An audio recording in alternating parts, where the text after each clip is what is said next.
Flotation therapy is literally that. It's a restricted environmental stimulation therapy. It restricts your obviously stimulus. So coming out of a float after being in complete darkness, no noise, no smell, just totally a neutral environment, coming out, you smell like a cup of tea and you're like, damn, what is in this tea? And it's like, it's just tea, man. It's just lavender tea.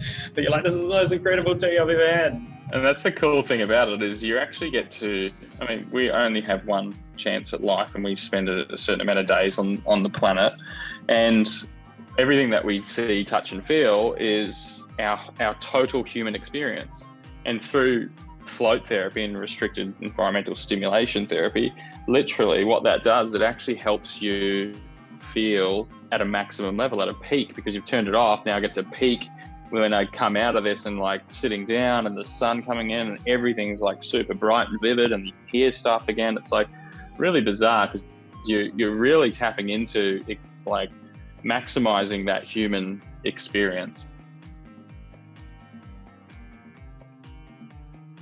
To give the listeners, but also me, a little bit of background, how did you actually get into the whole wellness space and having this idea? Like, was there a particular reason why you moved into the wellness and health space? It's a great question, and I guess it's a great way to start this podcast. And Jeremy and I, we have the exact same story. We've been business partners for a long time, so we'll be able to kind of chime in and out to I guess amplify the experience of what's actually going on in our world at the moment. I guess it all started from, we came from a construction background and then we moved into the retail space. So we were into in-home textiles. That came with a lot of issues importing products and selling them and moving sites and, all the fun and games that come with being in the retail space. And we had an opportunity to exit from our business at that stage, not really knowing where we were going to go after the sale process happened. And in the middle of negotiations, we found flotation therapy, which is obviously, as you know, a fundamental key part of our business, as well as sauna and massage. We had a friend tell us, you guys are going through this transitional stage in your life. There's this amazing thing called flotation therapy. It's a place where you can focus and almost have a meeting with yourself. It's an amazing tool for focusing. So we thought, shit, well, obviously we're out in our life at the moment. That sounds fantastic. You're in an amazing, comfortable environment and warm water and all this kind of stuff. So we booked in Brisbane City and we shot down and tried it for the first time, and without having any intentions about creating a business around it. We had no idea that we wanted to actually go into that health space. And we both walked out and we had an amazing experience, each in different pods, and we sat out there and had a cup of tea and walked out onto the busy Queen Street, and we both looked at each other after having this profound experience, like this incredible experience in this flotation therapy tank. And we both kind of looked at each other, and at the exact same time, almost like a movie, we both looked at each other and said, business idea. We just found that there's a lot of wellness in a lot of different areas in our society, but we felt like nobody's really bringing it in under one banner and under a proper brand. We have gyms, which are great to keep people fit, and obviously going to the gym is great for mental health, but we wanted to try to create another element of having an experience-based membership where people can come in and they can sauna, they can get a massage or have a float in the middle of the day, at the end of the day, at the start of the day, whenever, just add it into their routine. So we decided to go down the stage of creating a brand and pushing it out there. We did a whole bunch of research and development, and City Cave was kind of born, and we ran a mile away from retail. And going into this industry for us has been incredible. Having a product that we can sell somebody. So we're selling somebody a better lifestyle. It's it's the ultimate reciprocity where somebody comes in and uses a service, has a fantastic experience. They come out, they pay money, and then walk out the door and live a better life for it. It's not that we've had to do a sale and a campaign to trick somebody to buy a product that they don't actually need. Everybody needs these services. So I don't know, Jeremy, if you want to add to that. Yeah, I think that I'll just add to, a lot of that stuff's kind of retrospect. We look back and go, oh, so what was it that really attracted us? And I think that, like Tim said, like we had a good experience individually. Like I've had anxiety, as a young kid. I know Tim has had the same, or we're just high functioning ADD kids or something like that. But we were, it became like this really feel good feeling that I got from the tank, and it was this disconnection thing. It was like getting away from your phone, having time out, not being able to be contacted. All these kinds of things were like, oh man, that's what it feels like to be, back by myself again. And then I think that's what really fueled it for me, was just like, wow, like most people now, we're so connected, and we're almost, blind to how connected we are with our, social media platforms, our computer screens, everything that we've got. And I think, it just it was a bit of a wake up call. It was like a slap in the face almost. And that was when I was like, this is definitely a business idea. It has to be, because if anyone else can feel what I'm feeling right now, like I'd pay for that. I'll continue to pay for that. I'll become a member of that. I'll do whatever it takes. So I guess that's pretty much where it started. But a lot of it in retrospect now, I mean, the industry we've just enveloped ourselves in it, and it's just been absolutely amazing. I can't imagine a different industry, because construction, retail, whatever else it is, you don't always get the feeling of making other people feel good about themselves. Yeah, and I think that's a sign of a really modern thinking business. I think that where it goes to anyway, like businesses aren't opportunists as much as trying to support actually their customers and giving them something they actually need and want. I think that's really awesome. And I think it's not unique that we find things in our lives that we think, this is really, really good, I should tell my friend about it. But I think what is unique, and what is really hard, and it hardly ever happens, is that people think that, and then they act on it in a way that it works, because there are quite a few steps in between. Because I'm sure, if people go to a great massage therapist, I should do a course and do this for my partner. That would be a small goal, but even that might not happen. Or, I should open this massage place myself because this is so good, everyone should experience that. But it's one thing to think that, and it's a very, very different thing to come up with a system that actually then works and really conveys, I guess, what you have experienced and what you want to share with others. And I think that's the best way businesses are born. They're forged from having a founder that actually believes in it. It's not sitting down and writing numbers and spreadsheets, which we obviously have had to do as well before we created a business model, but that is not the driver. For us, it was never a financial gain. We walked out of our first ever float experience and said, everybody needs to know about this. Like, we need everybody to get on this bandwagon. And that's been our whole ethos up until now, we're constantly learning from our franchisees on the front line and getting these really great stories of people coming in and experiencing whatever they're experiencing in a city cave. And that is how incredible businesses are built, off a solid, honest foundation. How did you come across it? It's literally it's the ultimate marketing sales funnel tool. You would be dealing with this in your business on a day-to-day basis as well. It's word of mouth. Somebody who we trust, that we know, was actually Jeremy's brother. There, spoiler alert.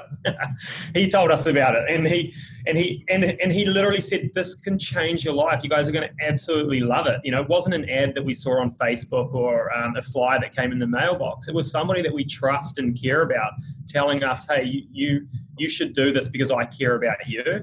I'll inject there as well. The funny thing about it is my brother actually hadn't even tried it. Oh, great. and it really wasn't until we had our fifth location that he went down that was closer to his place that he actually bloody tried the thing. Anyway. Wow, that's amazing. He heard about it on a podcast. So that's how powerful these things are, and Jeremy and I, we love the opportunity to get on a podcast with people like yourself and talk about it, because this is a really trusted channel of communication now, and people can make up their own minds. Yeah, and I guess it's that same thing. Like if for whatever reason, one person that's listening right now ends up trying it and it changes their life, we've done a good thing. Yeah. And I guess this is like I was saying before, it's the fuel for this business. It's the fuel for what we do, is knowing that every single dollar that is spent within the doors of our business and, what we do is for the better of someone else. Yeah. And it's just like, I can't think of a better industry or even brand or business that I could be in. I feel like I'm definitely in the wellness space for life. That's the kind of sentiment that comes from it. We drank the Kool-Aid. I'm sure you also mimic probably what you would love to other people to experience on a regular basis. Like what would look your lifestyle on a normal day? Probably talk about stressful times right now that we used to, not that long ago had, but like just in a regular day, like what would you do to keep the energy up to actually pull something off as big as City Cave? I think I might jump in first. One of those things for me, to start anything and to get fulfillment from life, I think you need two critical things. One of them is routine and the other one is discipline. And you find and practice a lot of these things in exercise is a huge one where you can practice discipline and routine. And also, looking after yourself, like going to a float or a sauna or something like that. So a day-to-day for me is, I've picked up this running thing. I don't know why, but I started running probably because of COVID. Or maybe your brother told you. Yeah, that's who knows. Anyway, so I've picked up this running thing. So I'm running quite a bit. I go to the gym for morning, and when I get an opportunity or I feel that my body needs it, because you become quite intuitive with yourself in tune with yourself when you know that you're stressed and you're not functioning the way that you would like to because you functioned at a higher level before, that I need a massage, I need a sauna, I need a float. You start to really identify those things. So I guess they're kind of a little bit impromptu just because I've got the benefit of having one down the road. I'm actually in one right now. So I can go and pop in as much.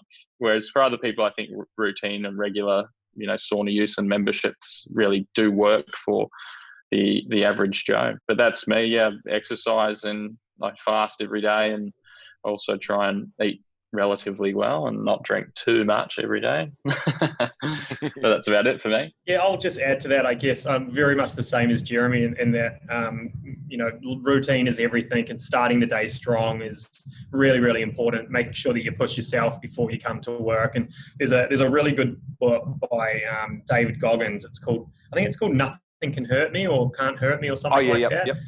Really cool book. Can't recommend it. I recommend it highly enough. It's super good. He talks about like really hammering yourself in the morning, so then you defeat this huge goal before you even get to work, and then nothing can really hurt you. You have an angry person on the phone, or you forget something, or an email doesn't land the way that it should. You're not so hard on yourself because you've kind of put yourself through hell in the morning. You've really pushed yourself, and like Jeremy said before, worked that kind of discipline muscle. For us, and it would be the same as you, Sebastian, running a company, it's a lot of pressure, and there's a lot of other people relying on you at any one time. So you can sometimes, when you're calling the shots, you can get a little bit lazy with certain things. So you need to be making sure that you pull it in line. And for me, there's not one storybook routine that I do. I'm very much about people should do whatever is accessible for them, whatever is comfortable for them to do. And for me, I change it every month or 2 months. I'll throw it on its head, and it might be, getting up at 5 a.m. and reading a book for an hour before I even get out of bed, and then go and train and then get to work. Or at the moment, I've joined up with Orange Theory. It's kind of like an American style franchise gym where there's extreme running on a treadmill, like sprinting in the morning, which I was never a runner, but I'm absolutely loving it. And I'm coming to walk. We've got stairs. It's really cruel. We have stairs at work that we have to walk up in the mornings, but making sure we're having time for recovery. So massage, sauna. We're upgrading one of our city caves at the moment, and I get to take one of the old saunas home. We're obviously putting in the new clear light ones, which we're friggin' excited about. So I get to have one at home, and Jeremy does too. So my October routine is going to be saunaing, every day before I even leave the house, which is pretty. I'm pretty lucky to have that opportunity. Are you both a morning sauna users? You do that in the morning, both of you? I'm a morning sauna. It depends on what I want to do. If I sauna in the afternoon, I can't wake up the next day. So I sauna in the morning. It gives me energy, and I launch into my day. I've always been a morning sauna person. That kind of works. Write that down, Jeremy. That's your marketing campaign.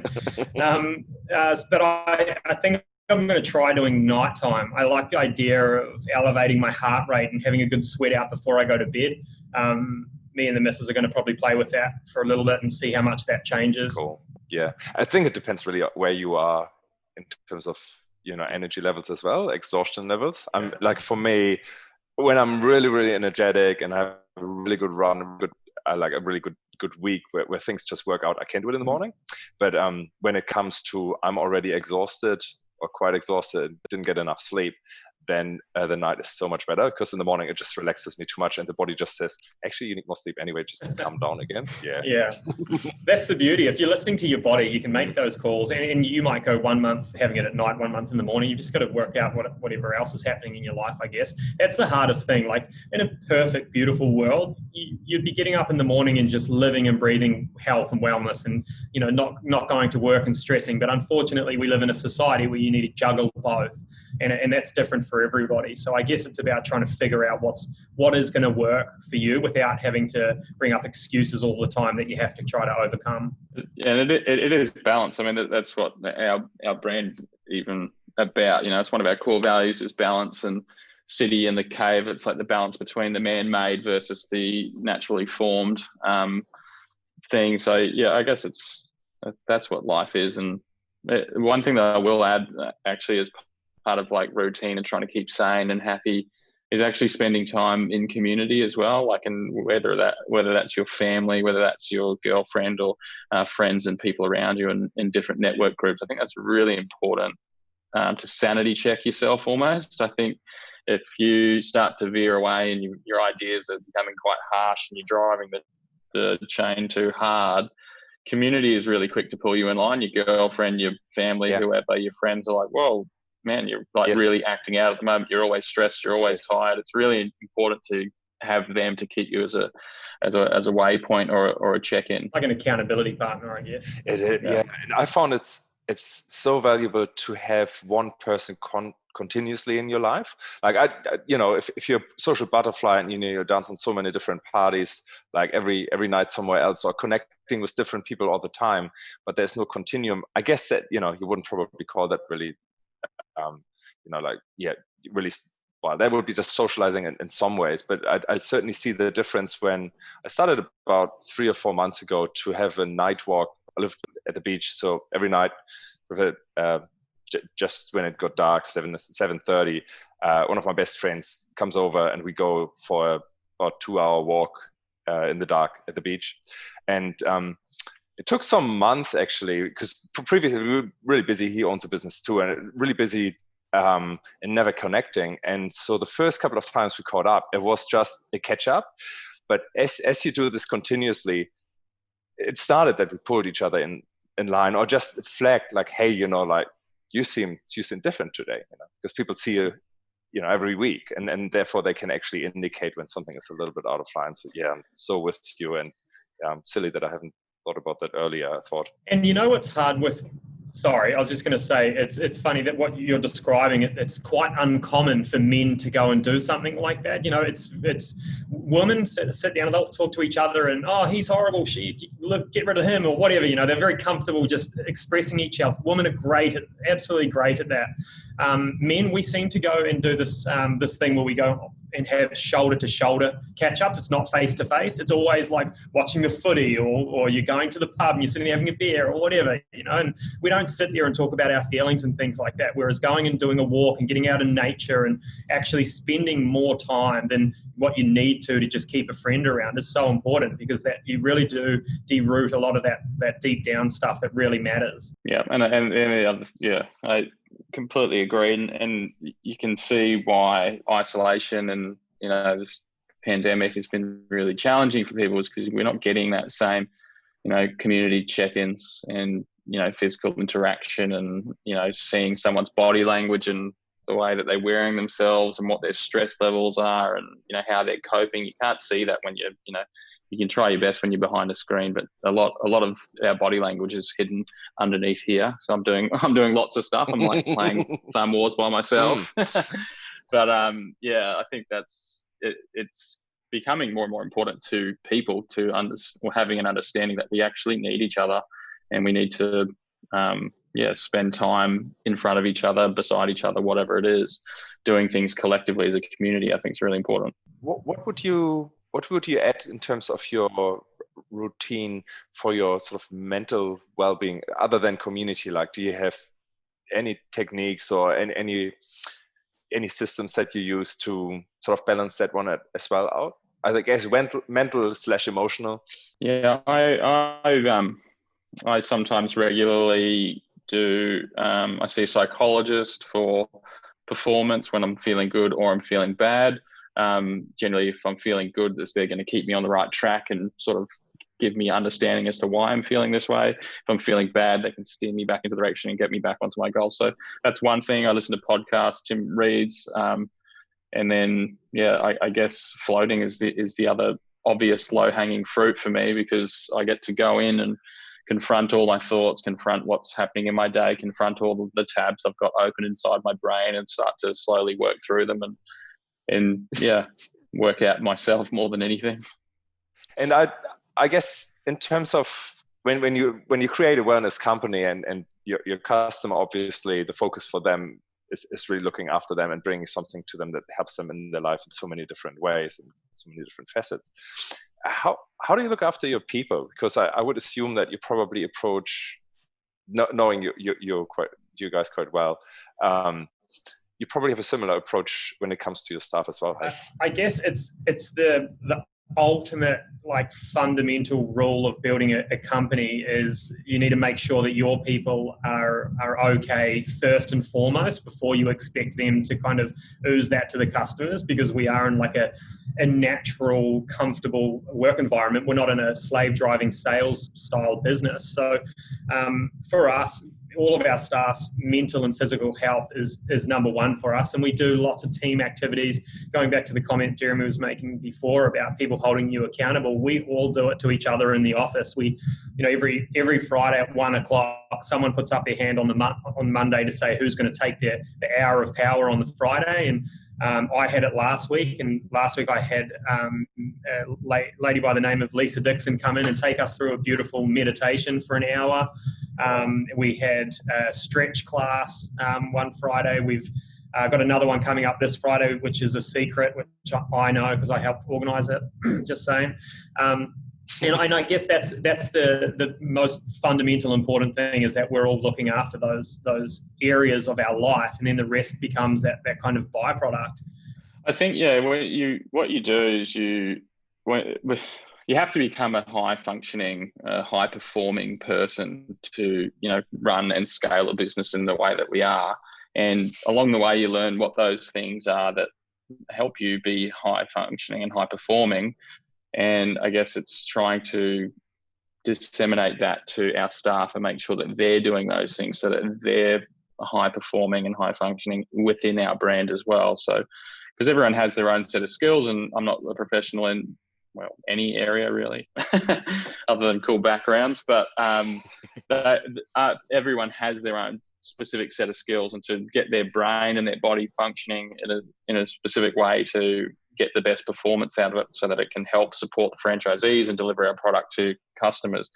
It's about leaning on the things that we've learned in the time, and then making sure that our staff are doing those exact things or following that methodology and leading by example with it as well. It's really important. And there's simple things that you can do in this sort of environments where, we all share podcasts between each other. That's kind of like, oh, I know Alex from marketing. She'll really appreciate this podcast from somebody in America that she would have never, ever listened to in another life.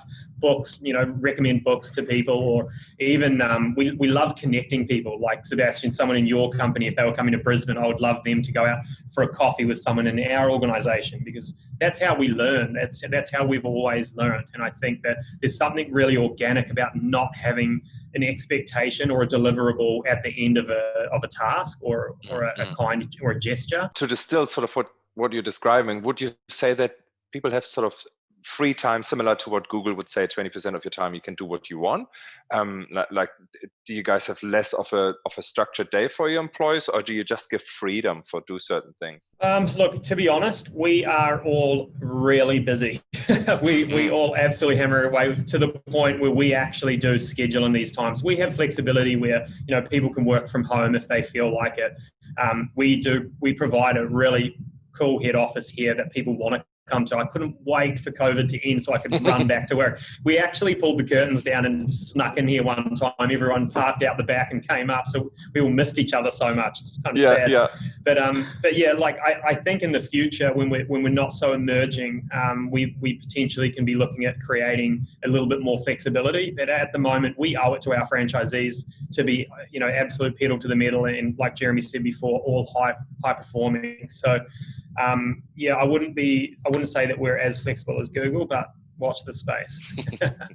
I think we have our scheduled things, you know, like on a Monday morning we do our meeting and we go through everything and make sure everyone's got tasks and goals that we're trying to complete, and they put their hand up where they need help and that sort of thing. And then the other thing is obviously the thing that we do on Friday. We're actually doing 10Ks every morning as well on a Friday with the team, and then we do the 1 o'clock thing. So outside of that, I think everyone for 10Ks, you go for a run for 10Ks? It's a bit of a run walk. Wow. David, one of our employees, actually, I'll divulge a bit of information. One of our employees, David, was working for a previous company, I think about 12 months ago or 18 months ago. He was 130 kilos. He's now just hit 92 kilograms. And in a bid to keep that going and keep on that trend, we are doing this 10Ks in the morning, and Wednesday mornings we do boxing with a guy that we sponsor, who's the now Australian champion and Australasian champion, which is good. 10Ks, run, walk. So we will get to a stage where we'll all run it. We're preparing for the Spartan race. Yeah, we're doing the Spartan on the 27th of November. So we all need to make sure that we're in pretty good shape for that. That's really cool.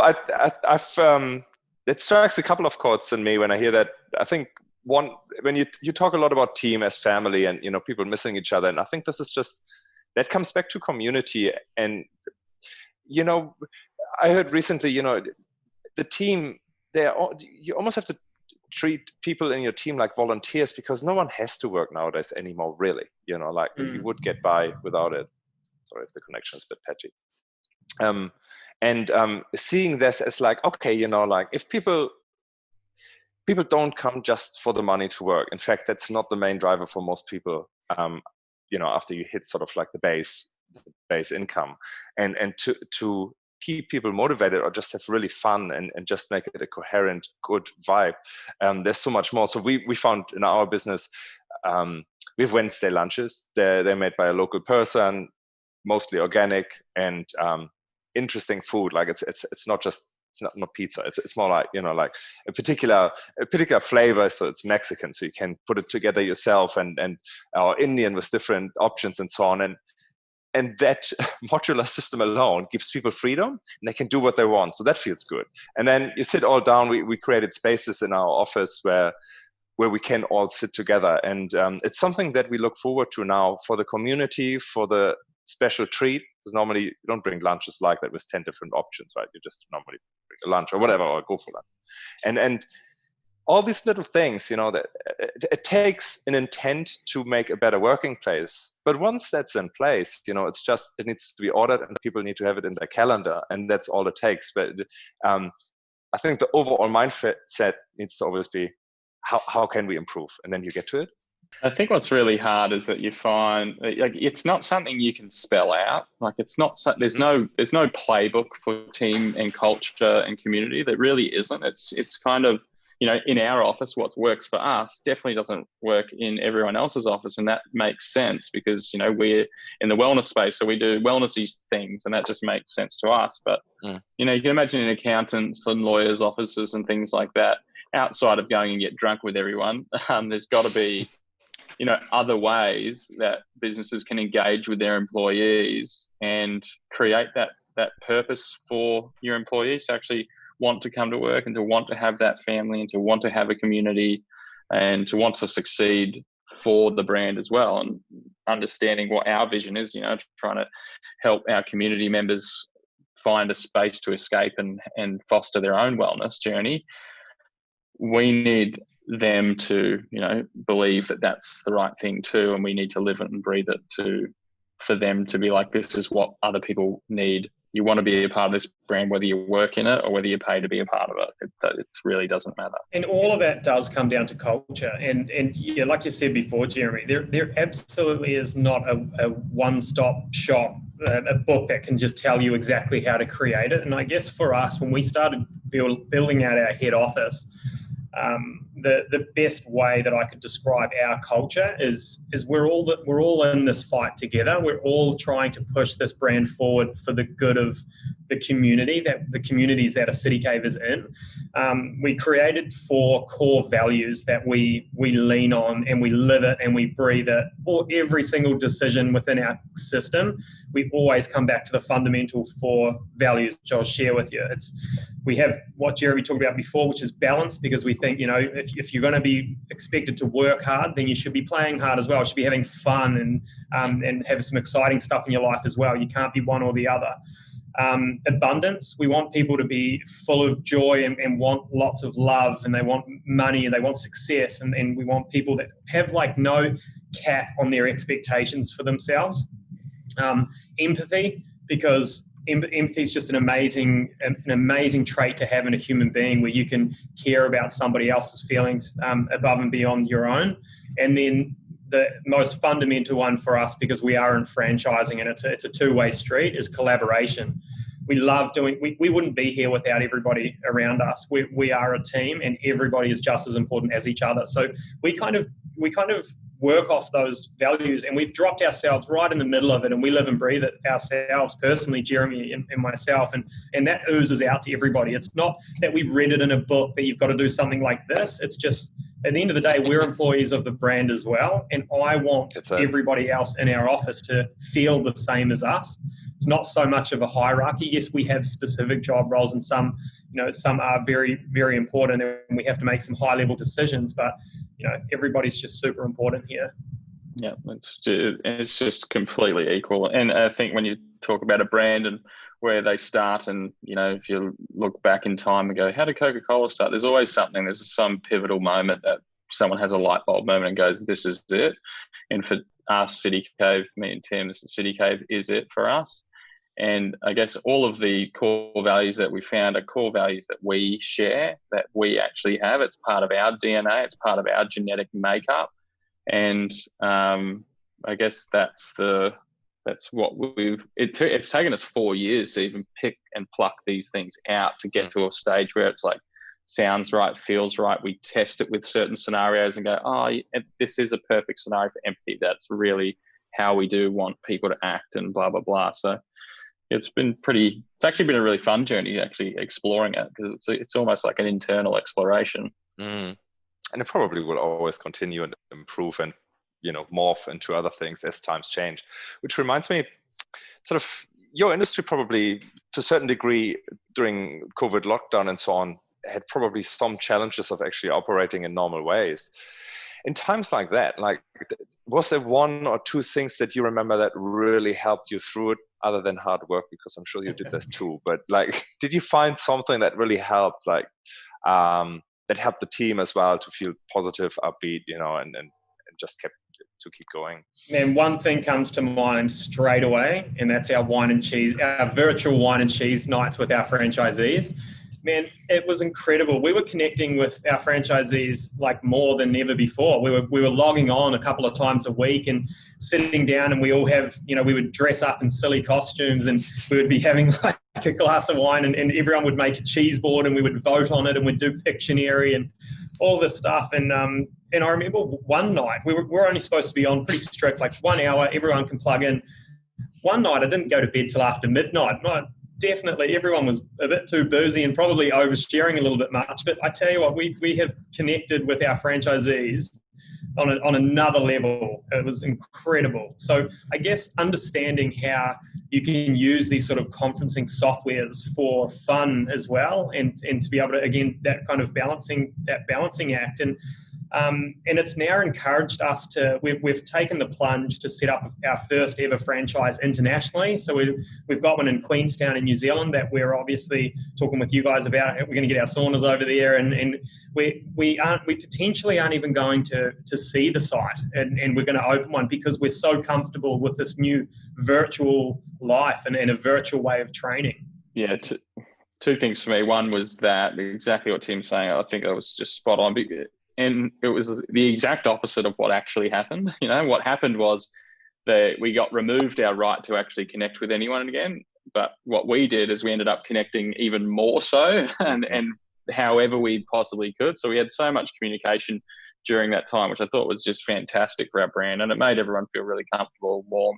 One thing that I did specifically when it all started to happen, I got on the phone with my grandma. I don't think we use our elders enough to understand, certain things like this, like a crisis. And she was like, "Oh, Jeremy, this was the same as when it was I can't remember what it was. It was some sort of Spanish flu or something like that. And she's like, "We were in England and we were young and we weren't allowed to leave the house. And we used to have sirens every 6 hours to make sure no one was in police parading the streets." And I was just like, "Oh, so you've done this before? Okay, so there's no terrible outcome that's going to just completely derail society and the world's going to implode on itself. Okay, well, that makes me feel more comfortable. It's just a waiting game. What does that look like?"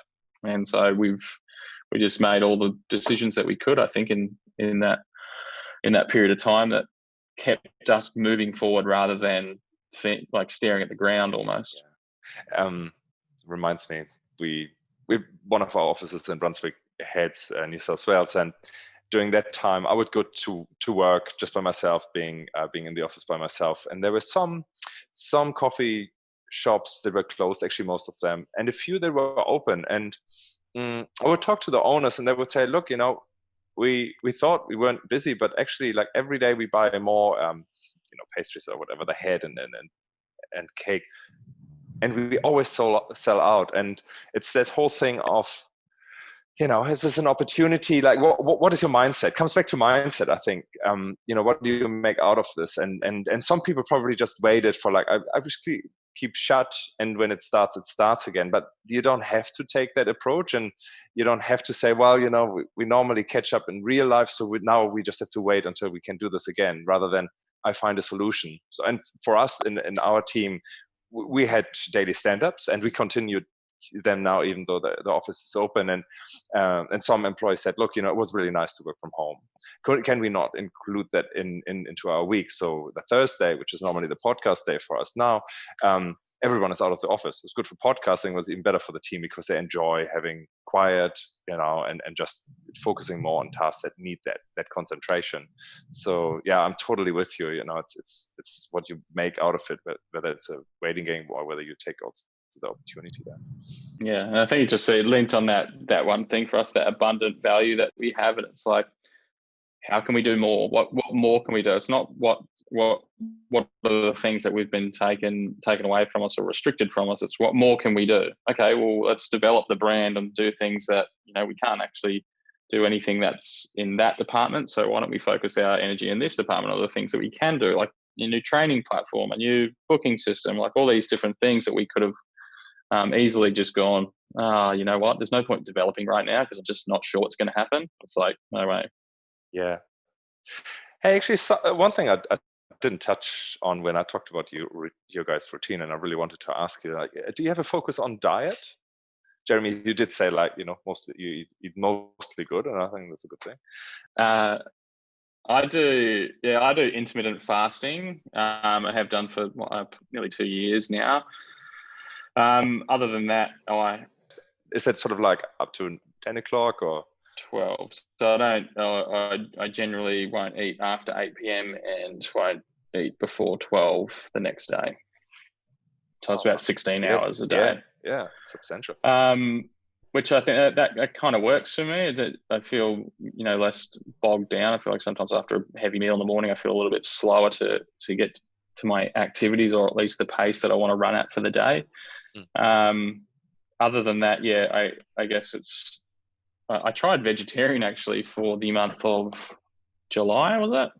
Yeah, dry. Yeah, I did no meat And Tim went the opposite way and he did only meat. So we tried different things. I think with food, I guess, like, I think dieting's got a terrible word. It's just got terrible taboo attached to it. But I think that changing it up all the time is really important. So I enjoyed being that vegetarian. I went back to meat, and I don't think that it just necessarily wasn't for me, which is okay. But the fact that I tried something different was, changing my body, giving me new things to think about and my body to try and see different kinds of performance that I can get out of it and that sort of thing.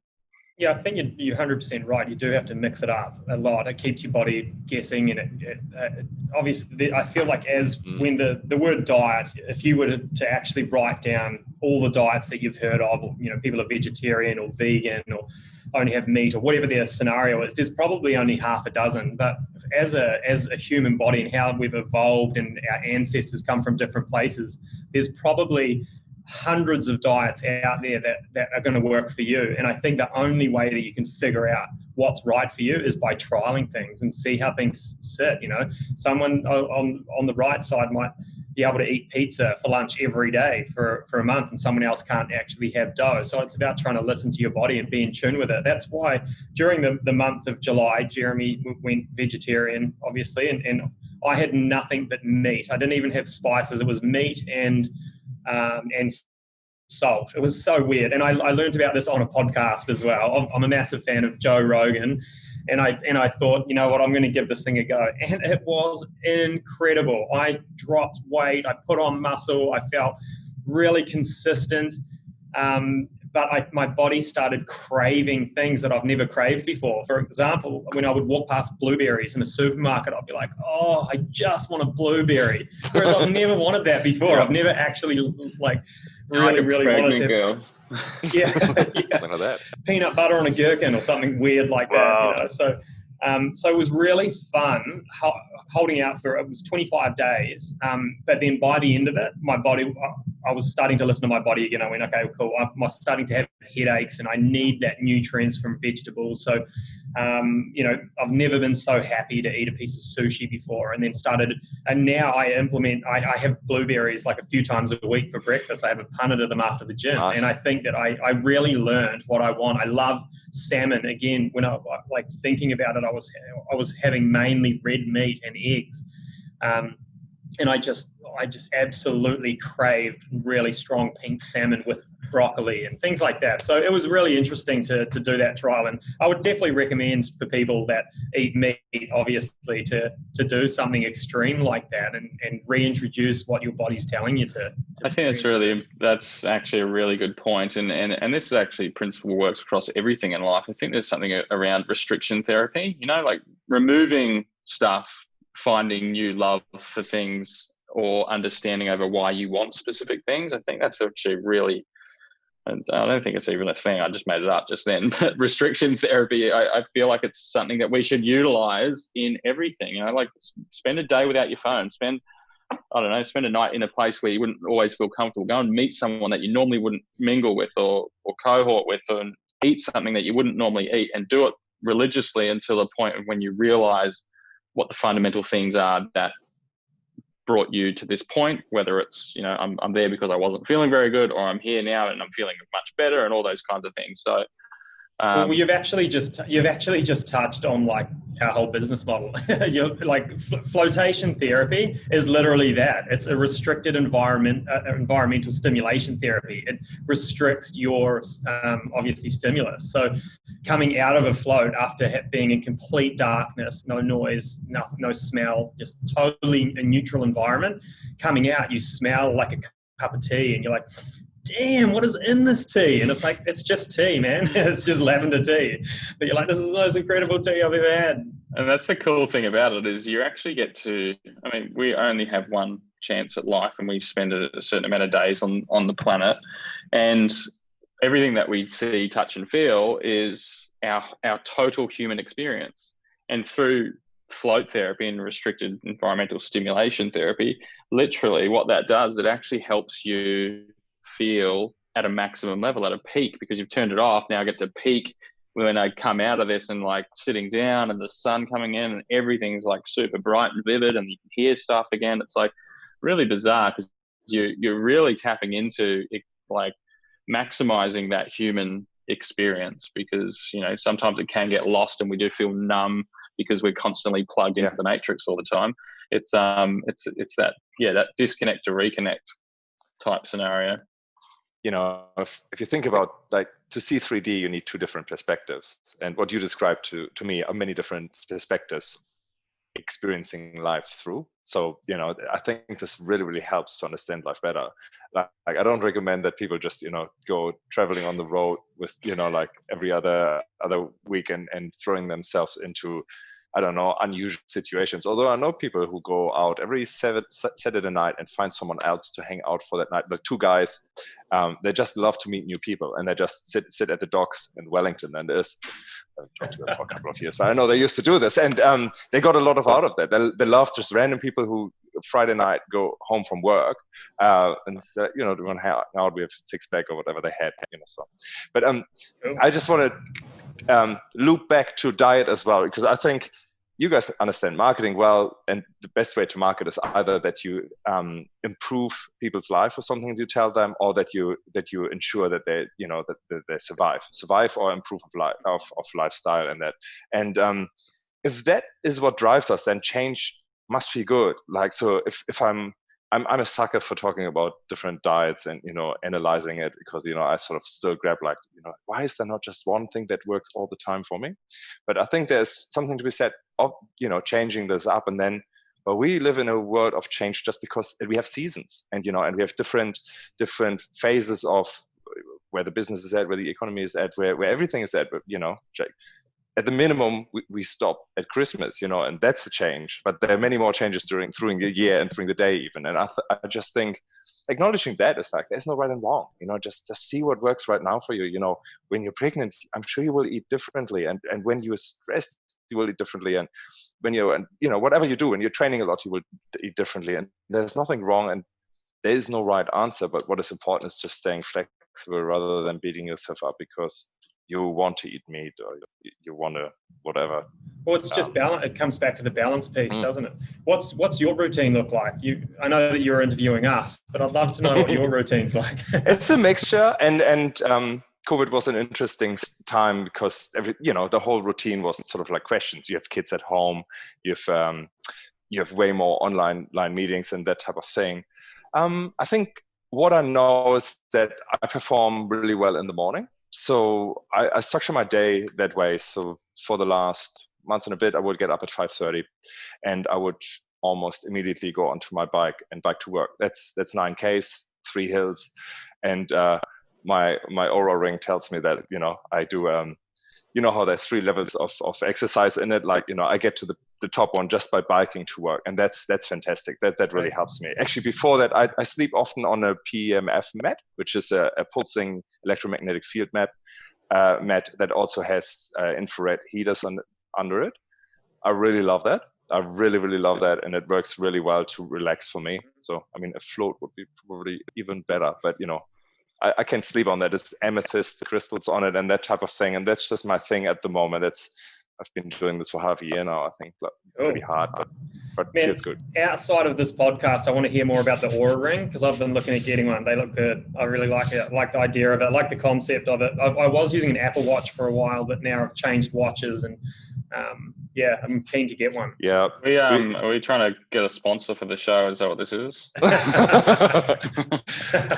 I love the Oura ring. I was recommending this. I was asking the team, hey, how would it be if we ever all have an Oura ring? Actually, we see, for people who don't know what an Oura ring is, it basically shows you how much sleep you get, what type of sleep you get, and what your variable heart rate is, and all sorts of things. And you can even sort of monitor special moments, like for example meditation. How does your body change within 10 minutes or 15 minutes? And so we recommended to our team, wanting to look after our team, hey, how about we buy us all an Oura ring, and we exchange our information with each other so that we know where we're at. And if we know that someone is stressed, we will just have a one-on-one meeting or whatever.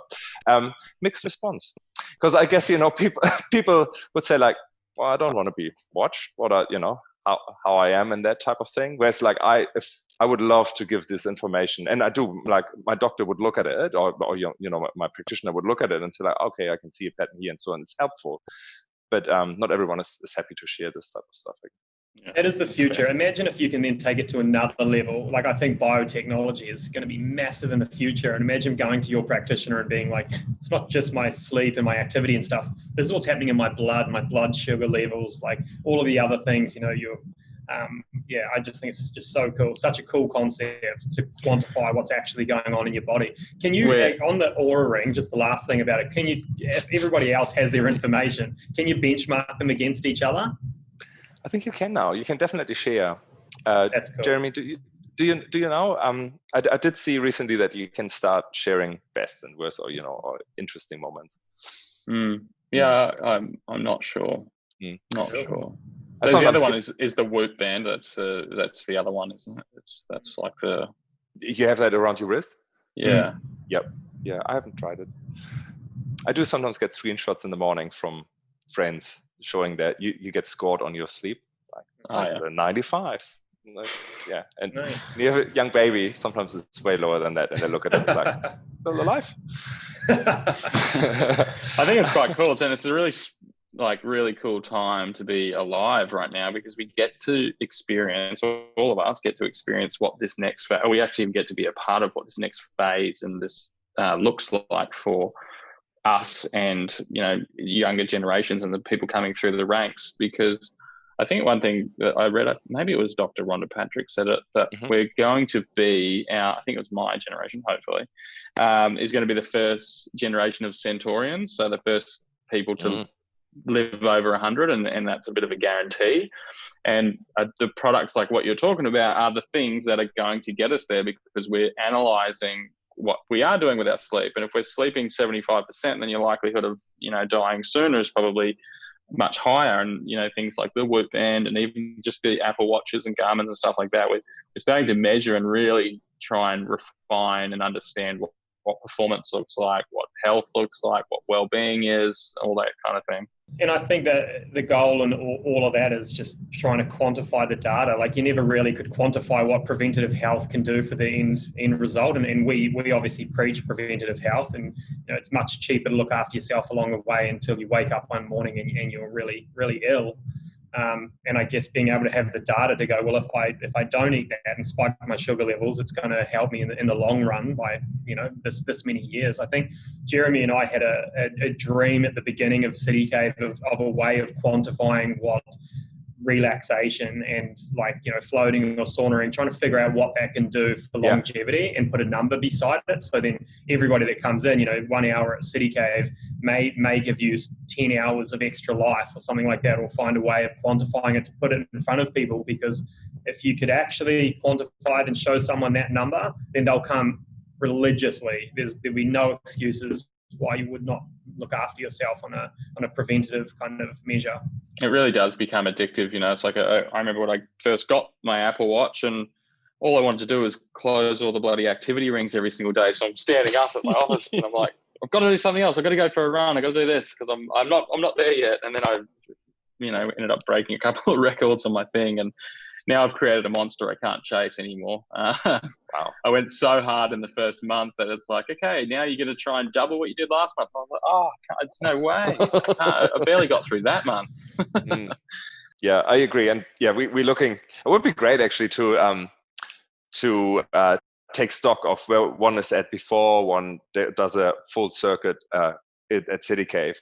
How many hours would that be? 3 hours roughly? Yeah, and then see how that is after. You can tag days where you go to City Cave and tag days where you don't get to City Cave, and then you can see the data and how your sleep patterns might be always good when there's a tag of the City Cave on or stuff like that. We have that with the sauna. We have one customer who's really good with it, and he would say, "Yeah, I can certainly see something already." We haven't put that out because it's one person, but there's certainly a relationship between doing good wellness practice and doing good wellness practice and how you sleep and how your body performs. I think Ben Greenfield does a lot around it. He's one of your ambassadors, I think, for Clear Light in America. Man, he's all about it, and he uses the Whoop band and the Oura Ring and things like that He's very vocal about what it does for his sleep patterns and stuff like that. I religiously listen to his podcast, and I think it's just incredible. Where I think the next phase is, and interesting to for you guys, you might know the answer to this, but the next phase for me is like we're doing a lot with heart rate variability and sleep and all that kind of stuff, which is all like tangible things that we know about. What about all the intangibles, like what it actually means to say I love you, or to have a girlfriend and to be a part of a community or in a family gathering? Like, what does that do for you in your life, and how does that actually improve your sleep and improve your patterns and improve mood and make you not depressed and less anxious and all those kinds of things? I'm sure there has to be a measure, if that's the next phase, of like what it actually means to play a game of cards with a friend, and what does that score look like, so it's not becoming a recluse, and maybe closing that gap of what depression, the understanding what depression actually is, and maybe it is a method of not being secluded. And what most people do when they're depressed is they seclude themselves even more, and then is that just perpetuating the cycle of it? So I think that'll be a really interesting thing to sort even, of I guess, explore. even trying to play with that balance. It's like, we've gone down this route of social media now where it's like everyone's more connected than ever before, but depression's going through the roof, and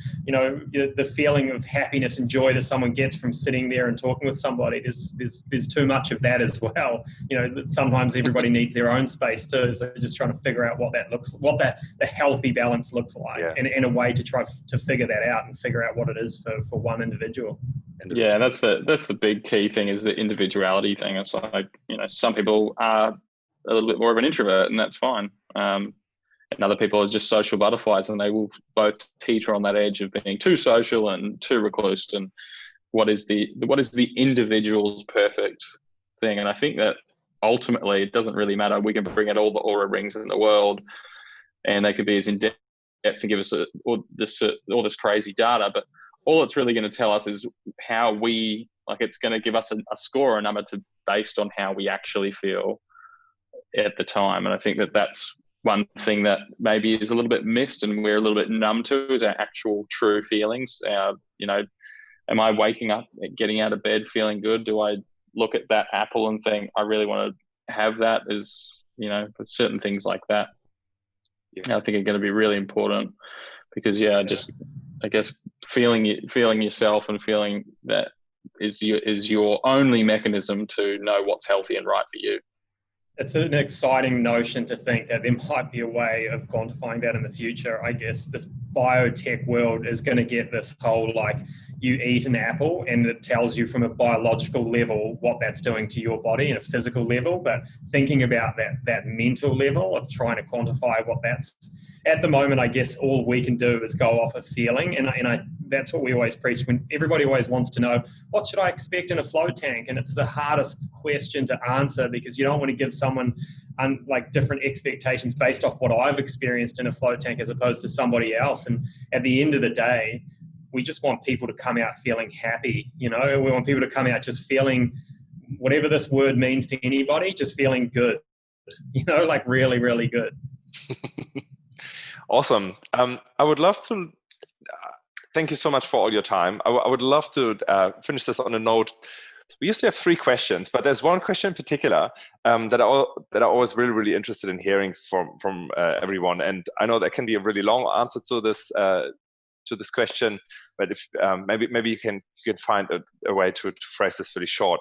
And then something that just came up, Jeremy. I'll give you the question in a moment.